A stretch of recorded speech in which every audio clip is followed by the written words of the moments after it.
안녕하십니까.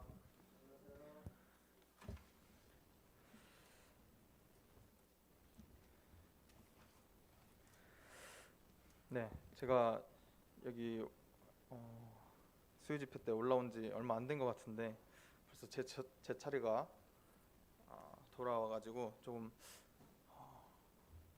많이 부담스럽기도 하고 당황스럽기도 했지만 또 이 자리를 또 이렇게 시간을 내어주셔서 또 순종함으로 또 이 말씀을 준비하게 되었습니다. 어, 제가 이제 저번에 올라왔을 때는 그때 퇴사 준비를 이제 하고 있다고 이렇게 말씀을 드리고 내려갔던 기억이 있는데요. 그때 이제 퇴사할 예정이라고만 했었고 아직 정확하게 이제 퇴사를 언제 할지는 날짜가 정해지지 않는 상태여서 그 뒤로 이제 일을 좀 더 하다가 4월 8일 날 이제 퇴사를 하게 되었습니다.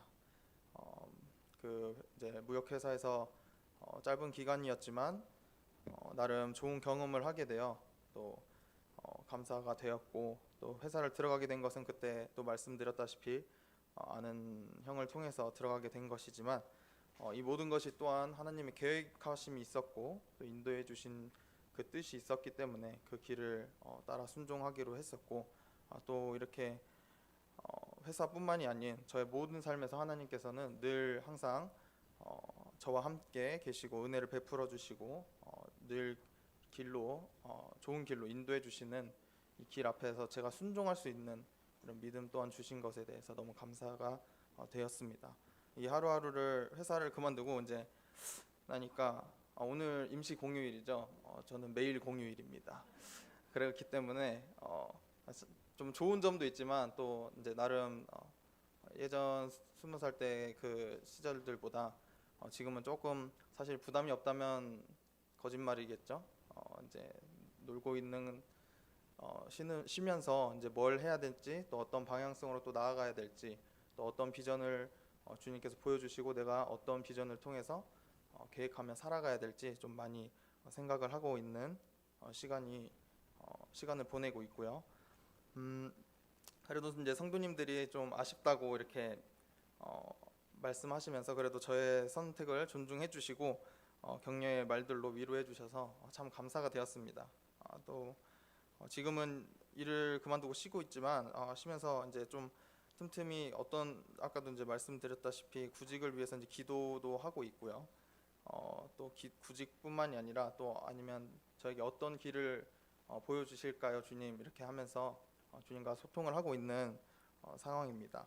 또 요즘에는 또 많은 청년들이 또 이게 더해져서 청년회에서도 많은 일들이 있었습니다. 청년회 MT도 준비해서 갔다 왔고요. 뭐 야외 집회도 이제 청년들이 또 맡아서 준비한 부분들 또한 진행해서 잘 마쳤고 또 이렇게 저희가 이제 토요일마다 이제 지금 조를 짜서 식사조를 짜서 식사를 이제 매번 그 조별로 돌아가면서 식사 준비를 하면서 같이 청년들과 함께 교제를 나눈 후에 저녁 식사를 가지고 있습니다. 그렇다 보니까 청년회를 위해 이제 생각보다 신경도 많이 쓰고 준비하다 보니 시간이 금방 흐르게 되었습니다. 정말 전에는 이제 청년의 부흥을 위해서 많이 기도했었고 주님이 이제 저희의 기도에 응답해 주시고 채워 주심으로 청년회가 이제 활기가 넘쳐나고 많은 청년들이 더해져서 이 함께 할 수 있는 함께 교제할 수 있고 또 인도해 주셔서 정말 주님께 감사가 계속 넘치는 하루하루를 보내고 있었는데요. 이번에 이제 3년 만에 청년회 MT를 계획하고 준비해서 가게 되었었는데 오랜만에 나가서 이제 청년들과 함께 시간을 보내고 교제할 수 있는 시간을 가지게 되어서 너무 좋았습니다. 청년들 또한 너무 좋아하였고 맛있는 음식도 먹고 즐거운 교제를 나누면서 시간을 보냈었는데 오늘은 이제 그 청년회 그 MT 때 김기호 형제님께서 청년들에게 해주신 말씀 부분을 듣고 다시 묵상하면서 저희가 이제 청년회 때 우리의 삶을 어떻게 살아야 하는가에 대해서 오늘 제가 이제 묵상하고 이 묵상한 것을 교제를 나누고자 합니다. 먼저 디모데후서 2장 20절 같이 한번 보시겠습니다.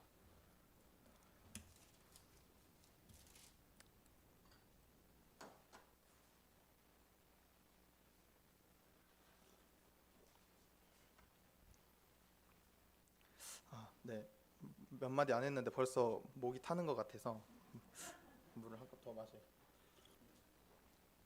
여기 올라오면은 항상 느끼는 건데, 항상 준비하고 계속 몇 번이나 봤는데도 이게 머리가 새하얘지는 것 같습니다. 항상 어렸을 때부터 좀 그래도 자주 올라온 편이라고 생각을 하는데도 떨림이 있는 것보다 그냥 성도님들 앞에서 공적으로 이렇게 무언가를 말한다는 것, 또 앞에서 이렇게 교제를 나눈다는 것이 참 쉬운 것이 아니구나라는 것을 많이 느끼게 됩니다. 네, 디모데후서 22장 20절부터 22절까지 같이 함께 보시겠습니다. 제가 읽도록 하겠습니다. 큰 집에는 금과 은의 그릇이 있을 뿐 아니요 나무와 질그릇도 있어 귀히 쓰는 것도 있고 천이 쓰는 것도 있나니 그러므로 누구든지 이런 것에서 자기를 깨끗하게 하면 귀히 쓰는 그릇이 되어 거룩하고 주인의 쓰심에 합당하며 모든 선한 일에 예비함이 되리라. 또한 내가 청년의 정욕을 피하고 주를 깨끗한 마음으로 부르는 자들과 함께 의와 믿음과 사랑과 화평을 좇으라. 아멘. 참 이 말씀을 이제 들으면서 저희 청년들에게 이제 짧은 교제 시간이었지만 제가 이제 다시 돌아와서 다시 묵상을 하게 되었습니다. 자세히 보시면 귀히 쓰는 그릇도 있고 천이 쓰는 그릇도 있다고 하였는데, 누구든지 이런 것에서 자기를 깨끗게 하면 귀히 쓰는 그릇이 되어 거룩하고 주인의 쓰심에 합당하면 모든 선한 일에 예비함이 되리라. 나 자신이 주인에게 쓰이기를 원하면 먼저 나 자신을 먼저 깨끗하게 하고 쓰는 그런 이제 그릇이 되어 거룩해져야 한다고 이렇게 말씀에 기록되어 있습니다. 그리고 쓰이기에 합당해야 된다고 말씀이 기록되어 있는데, 자기를 깨끗게 하고 거룩하려면 어떠한 삶을 살아야 되고 어떠한 행동을 취해야 할까요? 청년회에서 요즘 묵상하고 교제를 나누고 있는 이 레위기에서 저희가 이제 레위기를 공부를 하고 있는데, 곧 거룩에 대해서 저희가 함께 묵상하며 교제를 나누고 있습니다. 이미 우리는 그리스도로 인해서 거룩함을 입은 자들이지만 삶을 살아가면서 세상에 많은 유혹들이 있죠. 많은 유혹들로부터 시험에 들고 싸우게 됩니다. 이 때로는 유혹에 넘어지고 좌절하고 낙담에 있을 때도 있지만, 우리는 그리스도인이기 때문에 여기서 그치는 것이 아니라 나의 이 죄를 속히 주님 앞에서 자백하고 주님 앞에서 용서를 구하고 회복하는 이런 삶을 살아가야 되는 삶을 살아야 한다고 이렇게 저희가 말씀에서도 보고 분별할 수 있습니다. 그리고 또한 강단에서도 형제님들을 통해서 하나님이 주시는 그 말씀을 통해서도 알 수 있습니다. 이 말씀을 듣고 참 들을 때는 맞다, 그렇게 살아야 되는데 라고 하는데, 참 그런 삶을 살기가 쉽지 않은 저의 모습 또한 볼 수 있었고요. 많은 청년들이 그렇게 못 살고 있다라는 그런 간증을 이렇게 하면서 고백을 하는 그런 교제 시간들이 있었습니다. 그러면서 이런 삶을 살기 위해서 우리가 간절히 기도하고 훈련하면서 이런 자백하고 또 회복하고 또 주님 앞에 나와서 소통하는 그런 삶을 살아야 되는, 그런 청년의 삶을 살아야 되는 것이 우리의 삶의 이유이지 않나, 또 그런 삶을 계속 훈련함으로써 영적으로 성장해야 되지 않나 이렇게 생각하게 됩니다. 이런 유혹과 시험에 빠지고 만약에 세상 것을 사랑하게 된다면 결국 하나님과의 관계에서 점점 멀어지게 되며 세상과 타협하며 살아가는 삶을 선택하게 됩니다. 결국 교제권이 끊어지고 자기 멋대로 사는 삶을 살게 되는 것이죠. 22절에 보시면, 또한 내가 청년의 정욕을 피하고 주를 깨끗한 마음으로 부르는 자들과 함께 의와 믿음과 사랑과 화평을 좇으라고 말씀하십니다. 킹제임스 흠정역 번역에서는 오직 순수한 마음으로 주를 부르는 자들과 함께 의와 믿음과 사랑과 화평을 따르라 라고 이렇게 말씀을 하고 계십니다. 잘 아는 말씀인 로마서 12장 1절부터 2절에도 동일한 말씀이 나와 있습니다. 함께 보시겠습니다. 로마서 12장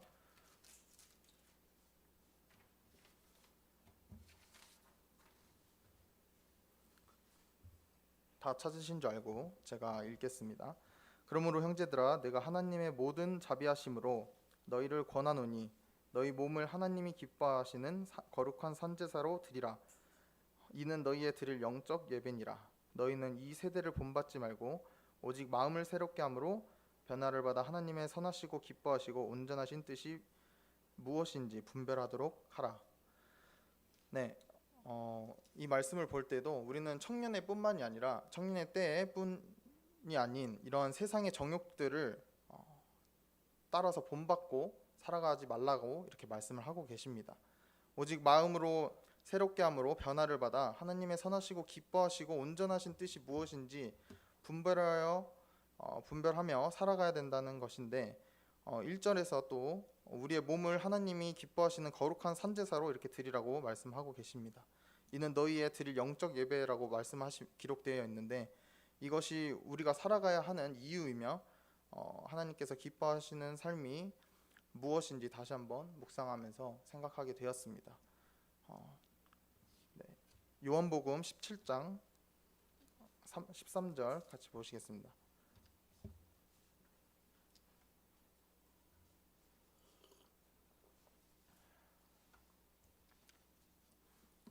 요한복음 17장 제가 방금 말씀드렸던 것처럼 하나님께서 기뻐하시는 삶이 무엇인지 이 묵상하면서 생각하게 될 때 요한복음 또 17장을 통해서 이렇게 말씀하여 주신 부분을 묵상하게 되었는데요. 17장 13절부터 읽어 나가도록 하겠습니다. 13절입니다. 지금 내가 아버지께로 가오니 내가 세상에서 이 말을 하옵는 것은 저희로 내 기쁨을 저희 안에 충만히 가지게 하려 함이니이다. 네, 이 장면은 일단 예수님이 기도하시는 장면 중에 그리스도인의 기쁨과 거룩함에 대해서 주님이 이렇게 기도하시는 장면이 나옵니다.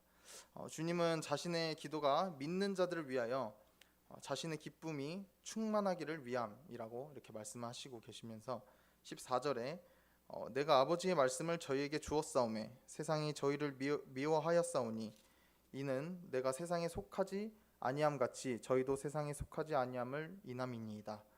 14절에서 아버지의 말씀을 믿는 성도들에게 주었사오매 세상이 저희를 미워하였사오니 라고 말씀하십니다.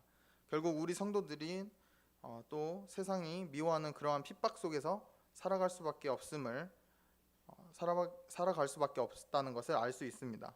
그럼에도 우리는 기쁨을 가지고 살 수 있는 것은 주님의 기쁨이 곧 우리의 기쁨이고 주님이 항상 우리와 함께 하시기 때문이라고 생각을 합니다. 네, 15절과 16절 보시면 내가 비옵는 것은 저희를 세상에서 데려가 가시기를 위함이 아니요 오직 악에 빠지지 않게 보전하시기를 위함이니이다. 내가 세상에 속하지 아니함 같이 저희도 세상에 속하지 아니하였삼나이다. 이 땅에 너무나도 많은 이런 죄의 유혹과 함정이 있고 악한 것들로부터 이런 시험에 들게 될 텐데 그렇다고 주님이 우리를 빨리 데려가신다고 하면 그러한 죄의 유혹들에서 벗어날 수는 있겠죠. 하지만 주님은 우리를 데려가기 위함이 아니라고 이렇게 말씀하시면서 단지 세상에서 죄의 함정에 빠지지 않기를 원하시기 위함이라고 이렇게 말씀을 하고 계십니다.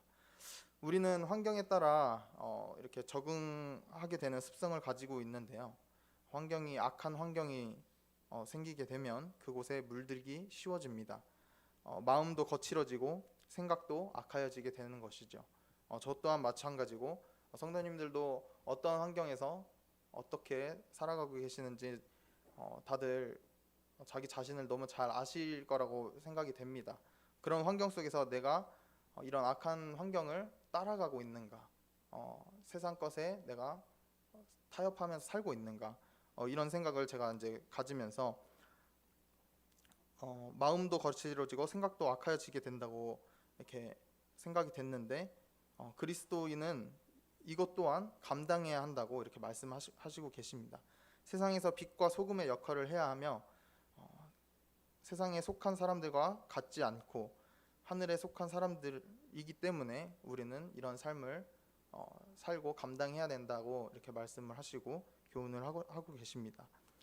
그대로 17절에서 19절 보시면 저희를 진리로 거룩하게 하옵소서 아버지의 말씀은 진리이니이다. 아버지께서 나를 세상에 보내신 것 같이 나도 저희를 세상에 보내었고 또 저희를 위하여 내가 나를 거룩하게 하오니 이는 저희도 진리로 거룩함을 얻게 하려 함이니이다. 네, 결국 성도는 거룩해야 한다라는 것입니다. 세상을 이기는 능력은 오직 거룩함이고 그 거룩은 오직 하나님의 말씀으로만 되어짐을 우린 너무나도 잘 알고 있습니다. 하나님의 말씀을 붙잡고 지켜서 행하는 이런 성도의 삶이 거룩하다고 이렇게 말씀을 하고 계십니다.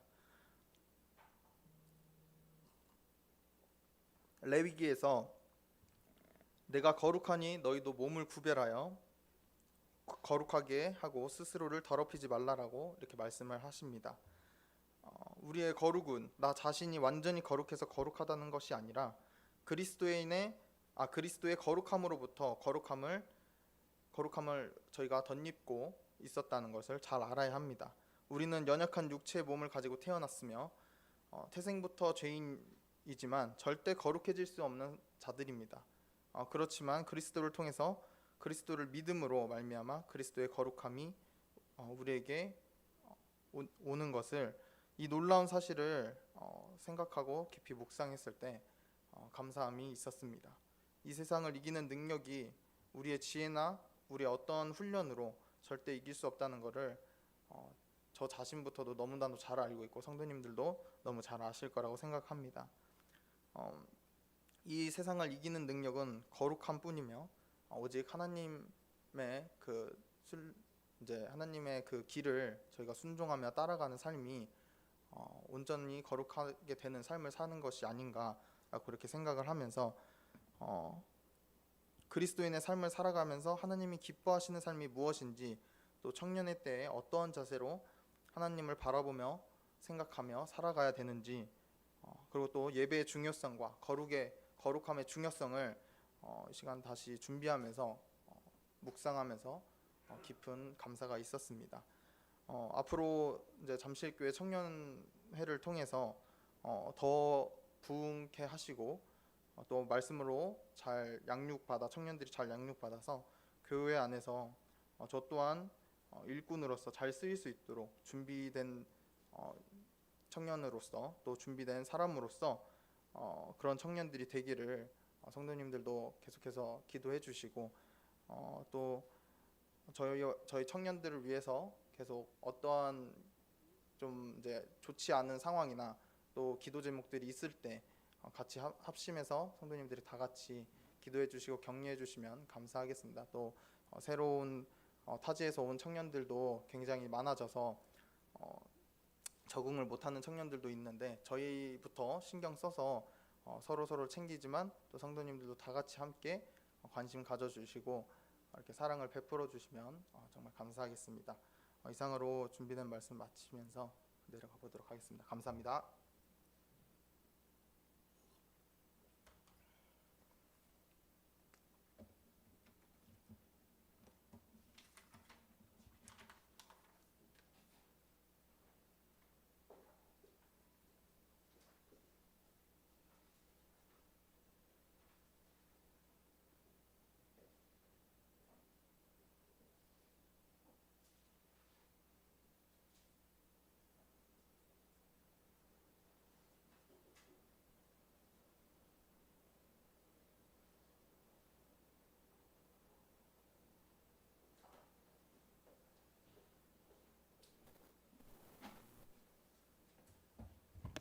안녕하세요.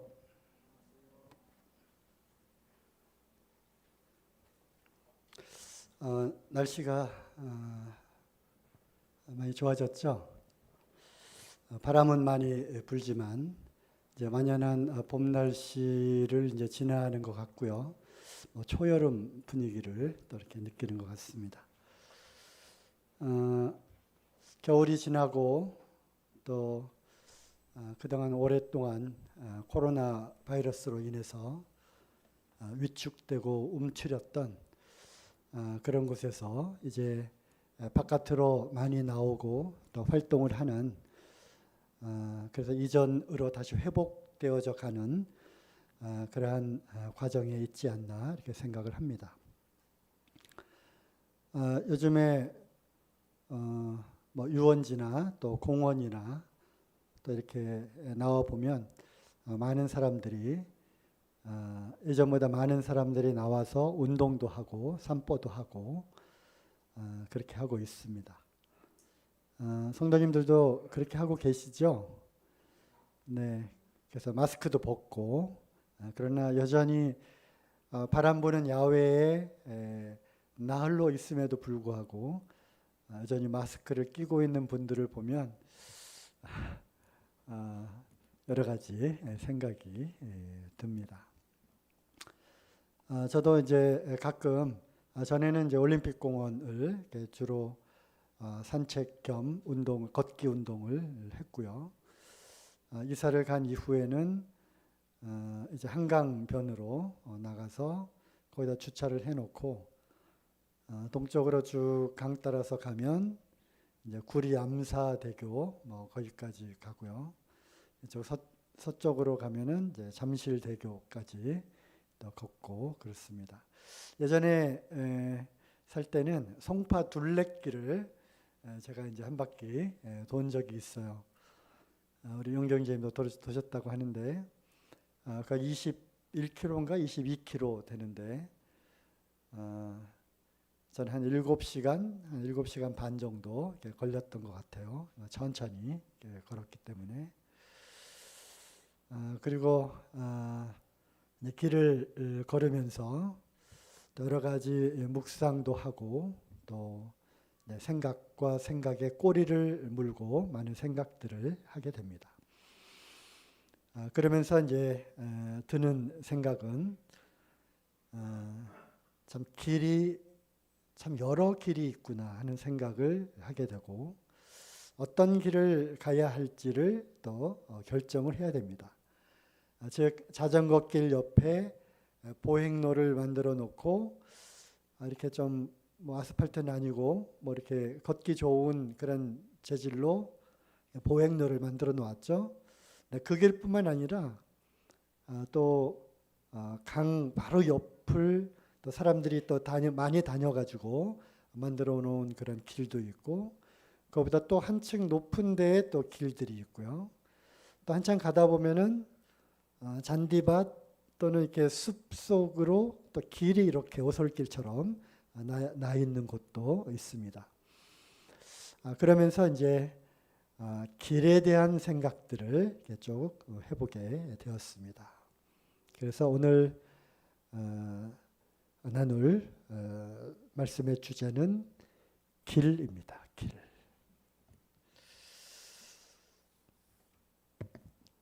사람들이 다녀서 길이 되었죠. 네.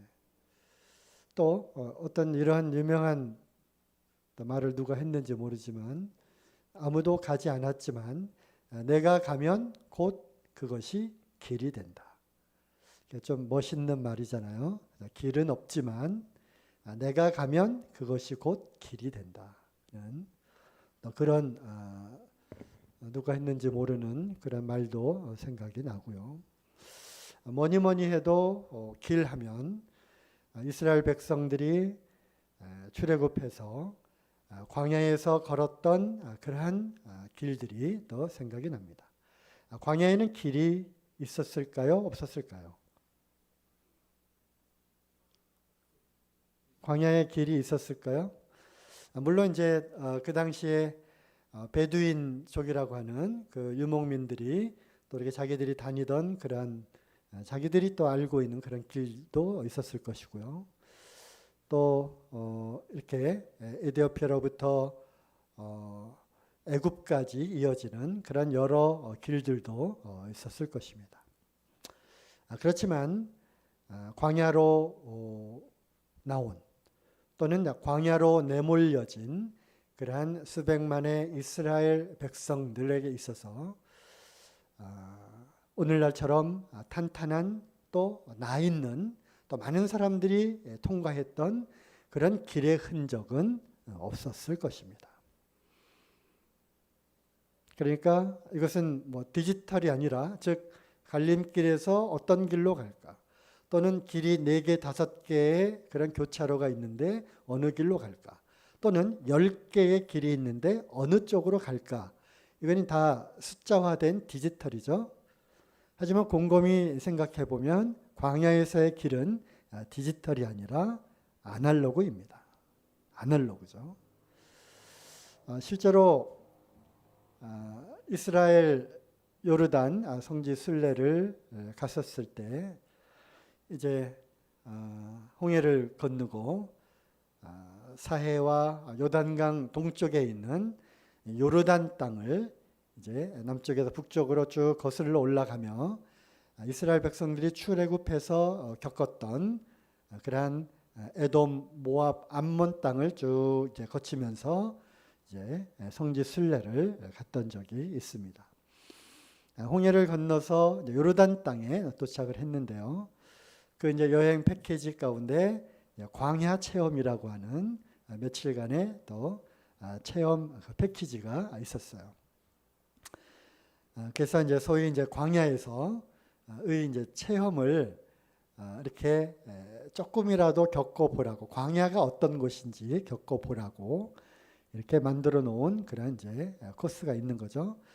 그래서 하루 종일 새벽에 동틀 무렵에 출발해서 이제 해가 이제 한참 져서 깜깜한 밤까지 하루 종일 이제 돌리는데 어떤 코스는 언덕길인데 아주 큰 모래 사막이 쭉 있어서 2발자국 올라가면 1발자국 쭉 미끄러지고 2발자국 올라가면 1발자국 쭉 미끄러지고 하는 불과 얼마 한 100여 미터 정도 높이인 것 같지만 굉장히 힘들게 추룩추룩 미끄러지면서 올라갔던 그런 코스도 있었고요. 또 능선길을 쭉 따라가는데 이렇게 푹푹 빠지니까 앞에 사람의 발자국만을 딛고 가야 된다 해가지고 그것도 뭔가 주는 그 교훈이 있잖아요. 그래서 앞 사람이 걸어간 그 발자국만을 쭉 밟아서 가야 되는. 또 그리고 이제 어떤 길은 이렇게 바위산을 막 이렇게 오르고 내리고 하는. 그래서 어느덧 또 한 바퀴를 쭉 따라서 왔는데 보니까 다시 원점으로 돌아온. 그래서 우리는 계속 이렇게 앞으로 향해서 간 것 같지만 다시금 원위치로 돌아온 그런 경험도 했었고요.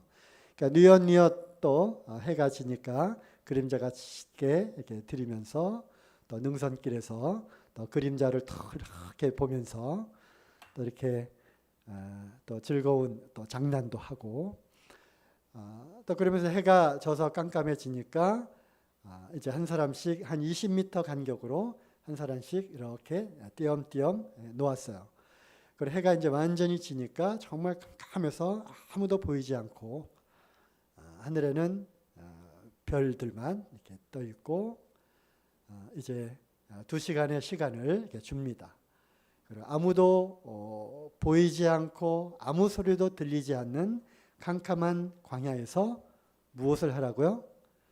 이게 주님과의 독대하는, 주님 앞에서 묵상하는 그런 시간을 또 주고 어떤 그런 경험들을 이렇게 해보게 되었습니다. 어찌됐든 만들어진 프로그램이긴 하지만 광야는 길이 없었고 또 앞서 인도하는 인도자가 아니고서는 도저히 그 광야에서 길을 찾을 수 없는 그러한 경험들을 하게 되었습니다.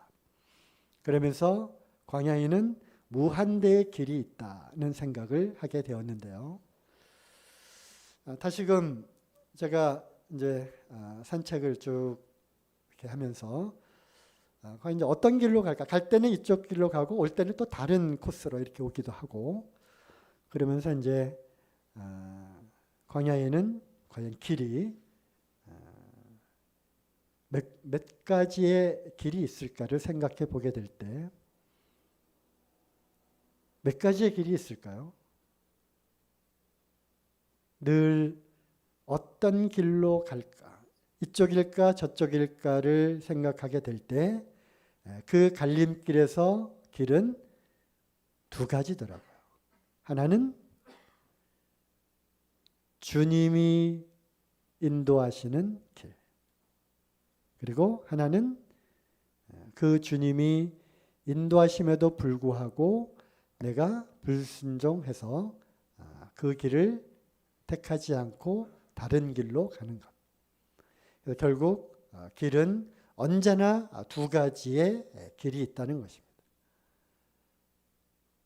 주님의 말씀에 순종해서 가는 길, 즉 선택의 그 기로에서 주님 편을 택할 것인가, 즉 순종의 길, 그리고 거절해서 내가 결정해서 가는 불순종의 길, 두 가지의 길이 있다는 생각을 하게 되었습니다.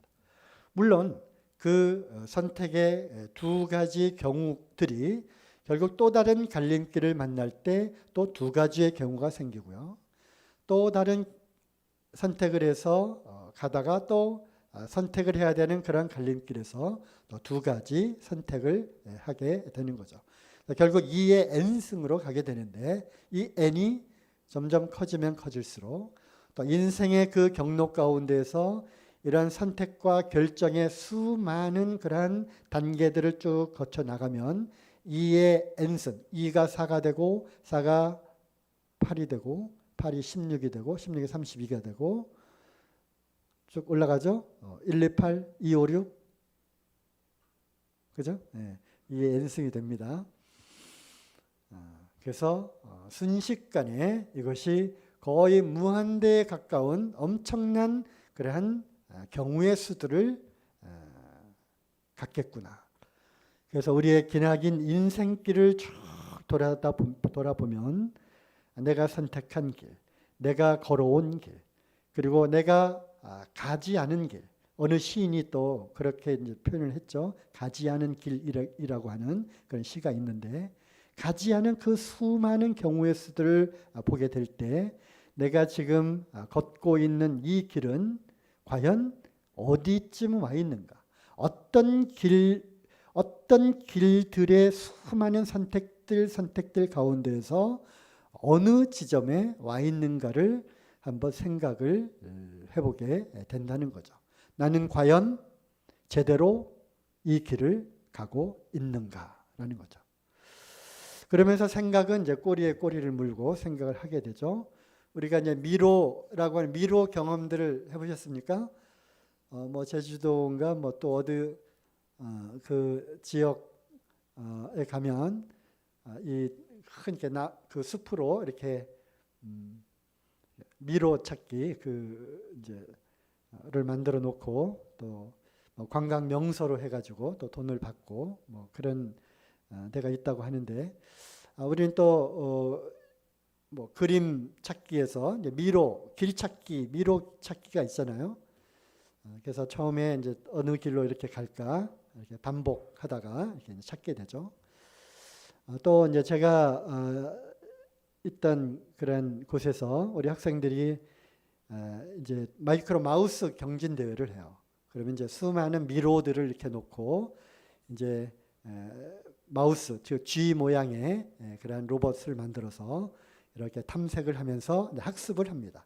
요즘 같으면 뭐 AI 또는 딥러닝을 해가지고 그 시행착오를 거듭하면서 이제 경로를 쭉 탐색을 한 다음에 그 다음에 이제 실제로 본 이제 게임에 들어가죠. 그래서 제일 먼저 경로를 찾아서 가는 팀이 승리하는 그런 경진 대회가 있었습니다. 그런 것처럼 우리가 미로에서 미로 찾기를 하게 될 때 이게 참 처음에는 길을 찾기가 참 어렵죠. 하지만 몇 차례 이렇게 그 선을 그어가면서 이렇게 찾다 보면 나중에는 쓱 한눈에도 그 복잡한 미로에 가장 빠른 길을 찾을 수가 있게 되는 것입니다. 하지만 우리가 미로 안에 갇혀 있게 된다면 도무지 이 길이 내가 출구로 나가는 제대로 길을 찾고 있는 것인지를 우리가 판단을 하기 어려울 때가 있죠. 이럴 때 위에서 모든 것을 내려다 보면 우리는 다 보인다는 거죠. 그죠? 3차원적으로 보았을 때 미로에 갑갑하게 갇혀서 다시 원래 헤매던 그 자리로 다시 돌아오는 그런 경우도 있을 것이고요. 또 분명히 위에서 보면 그 길을 가면 출구와는 전혀 반대쪽 방향으로 가고 있다는 것을 위에서 전체를 내려다보면 다 알 수 있는 거예요. 그럼에도 불구하고 엉뚱한 길로 가는 거죠. 분명히 거기는 막다른 길임에도 불구하고 그곳을 찾아서 그곳을 향해 가고 있는 것을 또 보게 될 수도 있다고 하는 거죠.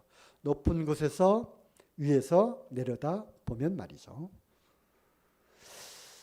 우리가 마치 수많은 그러한 미로의 숲에서 길을 찾고 찾다가 길을 잃어버려서 이제는 동서남북 어디가 정말 바깥으로 나가는 출구인지를 알지 못하고 헤매고 있는 자신을 발견할 때가 종종 있곤 합니다.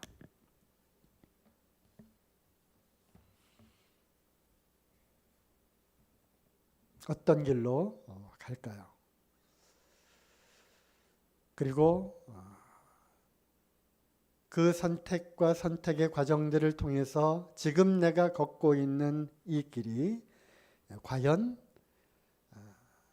우리 주님이 원하시는 길을 가고 있는지 우리는 다시 한번 이 시점에서 한번 되돌아보고 또 만일 내가 걷고 있는 이 길이 다른 길이라면 우리는 다시 경로를 틀어서 좌회전을 하던 우회전을 하던 또는 유턴을 하던 우리는 어떤 길을 다시 선택을 해야 할 것입니다.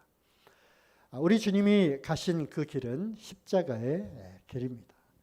그 찬송가 가사에 있잖아요. 주님 가신 길 외롭고도 무거웠던 길. 그래서 우리는 십자가에 먼저 가신 주님의 그 발자취를 따라서 걷는 자들입니다. 요즘에 사도행전을 쭉 읽고 있죠. 그렇죠? 그래서 저는 이 사도행전을 사도행길이라고 한번 또 생각을 해보았습니다. 사도들이 걸었던 길. 우리 주님이 십자가에 죽으시고 부활하셔서 승천하시고 이제 제자들에게 이스라엘에 이제 유하여 기다리라고 말씀을 하셨고 이제 약속하신 그 성령님이 내려오셔서 이제 그들이 성령의 충만함을 입고 이제 이스라엘부터 시작해서 유대와 사마리아와 땅끝까지 이르러 우리 주님의 증인이 되는 그러한 하나하나의 그러한 삶을 우리가 사도행전을 통해서 지금 보고 있습니다. 다 지금 큐티 그쪽 하고 계시죠? 네. 베드로를 통해서 또 12사도를 통해서 또 사도 바울을 통해서 이방인에게까지 땅끝까지 이르러 증인이 되는 그러한 길들을 그들이 걷고 있는 것을 보게 될 때 그 길은 물론 우리 주님이 먼저 가신 그 길이지만 스승이 가신 그 길을 제자들이 따라가야 하는 것은 당연한 것이지만 막상 그 제자들의 입장에서는 아무도 가보지 않은 길이었어요. 그렇잖아요? 사도 바울에 있어서도 아무도 가보지 않은 그 이방인들에게 복음을 전하는 그 길을 간 것이에요. 1차 전도여행, 2차, 3차 로마로 또 앞송되어 가는 그러한 모든 과정들이 바로 사도행 길이었다고 하는 것이죠. 그래서 길이라고 하는 것은 행하다, work. 사도들이 성령 충만을 받아서 성령의 인도하심을 따라 행한 work, 행한 그 길이기도 하지만 그들이 걸어간 WALK, walk, 걸어간 그 길임을 생각해 보게 될 때 그들은 과연 어떤 길을 선택해서 갔을까 하는 것을 생각을 해보게 되죠. 그것은 바로 여러 가지 그 갈림길에서 주님의 인도하심을 받아 마치 광야에서 이스라엘 백성들이 아무도 길이 없는 것처럼 보였지만 구름 기둥과 불 기둥으로 인도하신 분명한 길이 나 있었다고 하는 것입니다. 그들은 그 길을 선택하기만 하면 길을 잃을 염려가 전혀 없었죠. 마찬가지로 이 광야와 같은 이 세상의 우리의 그 삶 가운데에서 우리는 성령의 인도하심을 따라 선택하고 결정하고 그 인도하심에 순종해서 우리의 걸음을 한 걸음 한 걸음 내디뎌야 하는 것입니다. 이사야서 43장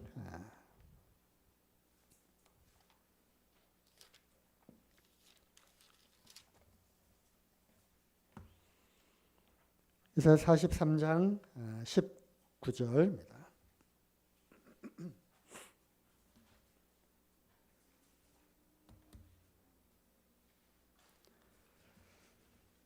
보라, 내가 새 일을 행하리니 이제 나타낼 것이라. 너희가 그것을 알지 못하겠느냐? 정령이 내가 광야의 길과 사막의 강을 내리니. 주님이 새 일을 행하신다고 하셨습니다. 그리고 그 새 일은 아무것도 없어 보이는, 아무런 길도 나지 않은 것 같은 그 광야에서 길을 새로 만들어 주시겠다고 하는 것입니다. 이것이 주님이 우리에게 약속하신 그 새 일이죠. 물론 이것은 장차 이사야서에 예언된 그 고난의 종, 즉 예수 그리스도를 통해서 새롭고 산 길을 내어 주시겠다고 하는 그러한 예언적인 그런 말씀이기도 하지만 오늘날 우리에게 주시는 교훈이죠. 교훈을 또 우리가 받을 수가 있죠.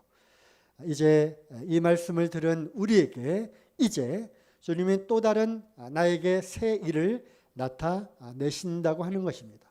그리고 그것은 마치 아무것도 보이지 않지만 언더우드가 이 조선 땅에 와서 주님, 제 앞에는 아무것도 보이지 않습니다. 어떠한 길도 보이지 않습니다. 이렇게 시와 함께 시적으로 편지를 쓴 그 글을 기억을 하실 것입니다. 아무것도 보이지 않습니다. 이 조선 땅에 아무것도 보이지 않습니다. 하는 것처럼 하지만 주님께서 이제 그분을 통해서 새로운 일을 나타내시고 길을 내셨어요. 마찬가지로 지금 이 시간에도 주님께서 우리 각자의 그 심령 가운데 새로운 일을 나타내실 것입니다. 그것은 아무것도 보이지 않을 수도 있고요. 이것이 정말 주님이 나에게 주시는 새로운 길인가라고 하는 그러한 의문이 들 수도 있지만 주님께서 말씀하신 그 약속을 믿고 내딛는 것이죠. 그것이 이 광야에서 그들에게 필요한 또 지금 우리에게 필요한 믿음의 한 걸음을 내딛는 것입니다. 많은 선교사들이 이 길을 걸어갔습니다. 우리가 화요 자료 그것 계속 보고 계시나요? 네. 거기에 보면은 여러 그 선교사들의 아주 놀라운 기적과도 같이 주님께서 그 길을 열어 주시는 그런 놀라운 간증들을 우리가 또 보고 들었습니다. 그것이 비록 그 선교지에 험악한 그 험난한 길이 없어 보이는 도저히 벽이 없는 한 선교사님이 또 이렇게 간증을 했잖아요. 참 문이 있어서 그 어떤 문으로 들어가야 될지 정말 고민스럽고 안타까운 그러한 순간들이 이렇게 있는 것 같지만 때로는 문조차 없는 꽉 막힌 막다른 벽 앞에 서 있는 것 같은 문이 없는 거예요. 그러한 상황이 참 많이 있었다. 그럴 때마다 정말 주님께서 그 벽에 문을 내시고 그 문을 통해서 또 길을 열어주신 그러한 여러 가지 그 간증들을 우리가 또 들었습니다. 이러한 일들이 비록 그분들에게만 일어나는 일이겠습니까? 절대로 그렇지 않습니다. 오늘날 우리에게도 동일하게 적용이 되는 그러한 간증이기도 합니다. 자, 히브리서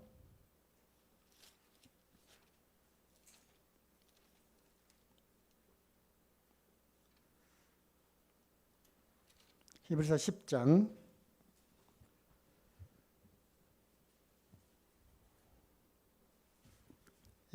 19절. 그러므로 형제들아 우리가 예수의 피를 힘입어 성소에 들어갈 담력을 얻었나니 그 길은 우리를 위하여 휘장 가운데로 열어놓으신 새롭고 산 길이요 휘장은 곧 저의 육체니라. 성소 휘장이 막혀 있었습니다. 그래서 성소와 지성소를 가로막고 있었던 그 휘장이 우리 주 예수 그리스도의 그러한 십자가의 피 흘림을 통해서 우리의 모든 죄를 다 사하시고 우리의 모든 죄를 다 깨끗게 하시고 이제 그 몸으로 친히 우리의 죄를 짊어지셨어요. 십자가의 그 형틀에서 피를 흘리시고 우리를 위해서 대속해 주셨어요.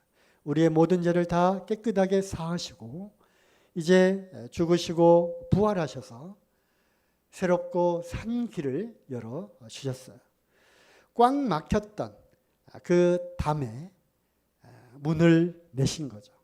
성소 휘장이 두껍게 위에서부터 아래로 쳐져 있었던 그 성소의 휘장을 주님의 육체를 찢으심으로 활짝 열려져서 주님의 피를 힘입어 담대히 거룩하신 하나님 앞에 나아갈 수 있는 새롭고 산 길을 열어주셨어요. 우리 주님은 그 새롭고 산 길을 열어주시기 위해서 외롭고도 무거운 그 십자가의 길을 걸어 가신 거죠. 우리는 주님이 가신 그 길을 우리는 따라가야 되는 것입니다. 마땅히 종들이 스승의 간 그 길을 우리는 따라가기만 하면 되는 거죠. 예루살렘에 가면 거기에 비아 돌로로사라고 하는 번역하면 이제 십자가의 길이라고 하는 그 코스가 있어요. 그래서 예수님께서 빌라도 법정에서 사형 선고를 딱 받고 거기서 이제 채찍에 맞으셨잖아요. 그리고 십자가를 지고 골고다 언덕까지 그 십자가를 지고 이렇게 쭉 갔던 그 길에 어떤 그 사건이 일어났던 곳마다 번호를 1, 2, 3, 4 이렇게 붙여놨는데 14군데의 그런 번호를 붙여놨어. 첫 번째 쓰러지신 곳, 예를 들면 두 번째 쓰러지신 곳, 채찍에 맞으신 곳, 구레네 시몬에게 십자가를 또 이렇게 매게 된 곳, 이렇게 해서 골고다 언덕까지 번호가 쭉 붙여져 있고 그것이 이제 비아 돌로로사 해가지고 십자가의 길입니다. 그러니까 성지순례를 가면 이제 가는 그 코스인데요. 거기서부터 이제 쭉 가면서 로마 시대 때 만들어 놓은 그러한 바닥에 돌로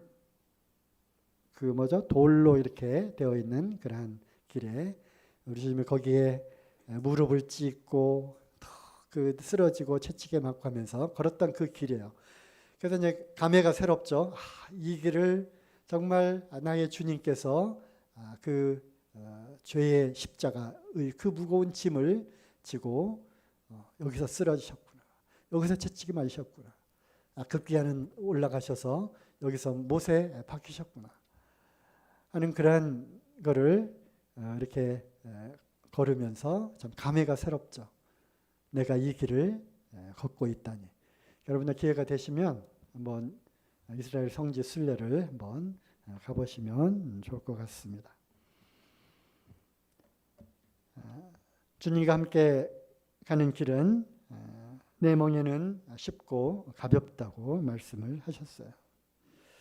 구름기둥과 불기둥으로 인도함을 받아서 가는 그 길은 비록 광야의 삶이 고달프고 어렵지만 결코 목적지까지 안전하게 인도하는 그러한 길이었고 여정이었습니다. 그 여정 가운데 주님은 하늘로부터 생명의 떡인 그 만나를 내려주셨어요. 또 반석을 깨쳐서 우리에게 또 신성한 음료를 마시게 하셨어요. 우리도 여전히 이 광야의 길 가운데 우리가 걷고 있는 것이죠. 생명의 떡 대신 주님의 말씀을 통해서 우리를 매일매일 먹이시고 또 주님이 약속하신 내가 세상 끝날까지 너희와 항상 함께 계시겠다고 하는 그 약속대로 우리와 함께 동행하시고 내 안에서 내주하시는 그 성령의 인침을 통해서 우리에게 계속 밝은 빛으로 인도하시는 거죠. 하나님의 말씀은 내 길을 밝히는 그 빛이고 또 내 발에 있는 그 등불입니다. 그래서 이 어둡고 캄캄하고 음란하고 이 패역한 캄캄한 이 세상 가운데에서 우리는 주님이 주시는 이 말씀과 성령의 인도하심을 따라 한 걸음 한 걸음 밝혀 놓으시는 이 길을 따라서 우리는 그 길을 걸어 가는 것이죠. 자, 시편 16편으로 한번 가보겠습니다.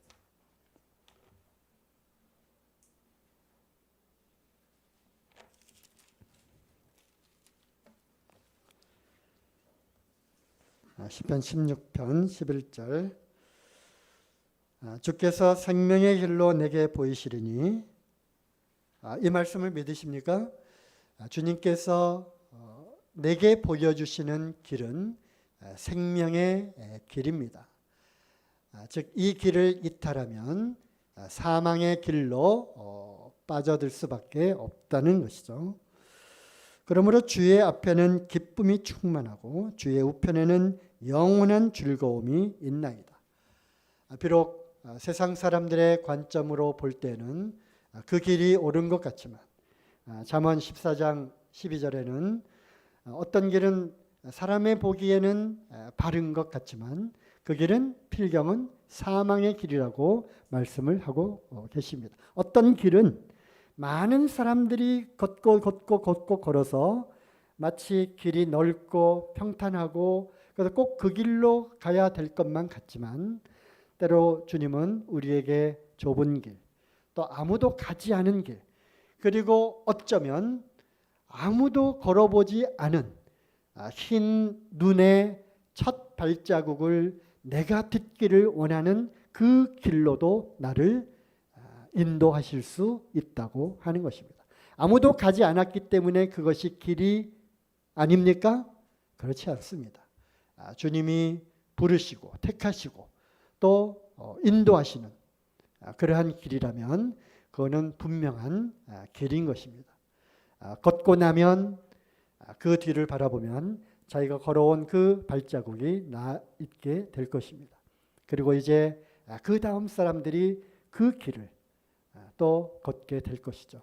그래서 한 사람, 두 사람, 여러 사람들이 걷다 보면 그것이 또 하나의 무엇이 됩니까? 또 길이 만들어지는 거죠. 이것이 바로 사도행 길인 것입니다. 우리가 그 길을 먼저 걸을 수도 있고 또 앞서 가신 지금까지 교회사를 통해서 먼저 그 길을 걸어간 그분들의 발자취를 따라서 우리도 그 발자국을 하나씩 디디며 나아가게 되는 것이죠. 자, 마지막으로 디모데후서 4장 7절 다 아시는 말씀이죠.